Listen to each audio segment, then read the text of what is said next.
बेंद्राच्या मिरवणुकीतून घरी परतताना बावधनच्या सोन्या बैलाचा हृदयविकारानं मृत्यू. बावधन बगाड ओढणारा बाणाचा सोन्या बैल हरपल्यानं गावकऱ्यांनी व्यक्त केली हळहळ. वर्षभर जीवापाड जपलेल्या लाडक्या बैलाला बेंद्राच्या दिवशी सजवलं.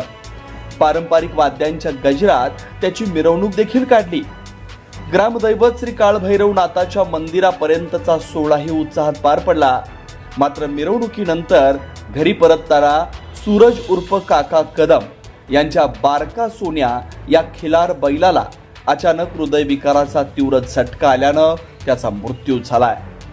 बावधनचे ऐतिहासिक बगाड उडणाऱ्या बाणाच्या लाडक्या बैलानं ऐन बेंद्रा दिवशीच मृत्यू झाल्यानं कदम कुटुंबियांसह बावधनकरांनी हळहळ व्यक्त केली. बावधनला खिलार बैलांचा मोठा पारंपरिक वारसा लाभलाय. येथील ग्रामदैवत श्री काळभैरवनाथाची बगाड यात्रा जगप्रसिद्ध आहे. या यात्रेत बगाड ओढणाऱ्या बैलांना विशेष मान असतो. सूरज काका कदम यांचा बारका सोन्या याच परंपरेतील देखणा आणि ताकदवान खिलार बैल होता. त्यानं तब्बल 4 वेळा ऐतिहासिक बगाड ओढलं होतं. त्यामुळे कदम कुटुंबापुरताच नव्हे तर गावातील बैल प्रेमींमध्ये देखील त्याच्याविषयी विशेष जिव्हाळा होता.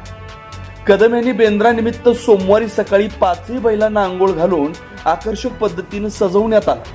शिंगांना रंगरंगोटी, नवीन दोर आणि पारंपरिक साज चढवून गुलालाची उधळण करत पारंपरिक वाद्यांच्या तालावर गावातून मिरवणूक काढण्यात आली. श्री काळभैरवनाथ मंदिरातील मिरवणूक पूर्ण झाल्यानंतर बैलांनी घरी नेत असताना बारक्या सोन्याला अचानक हृदयविकाराचा तीव्र झटका आला आणि त्याचा मृत्यू झाला. काही वेळापूर्वीच मिरवणुकीत दिमाखात चालणारा आपला लाडका बैल डोळ्यांसमोर कोसळल्यानं कदम कुटुंबावर व बावधनकरांवर दुःखाचा डोंगर कोसळलाय.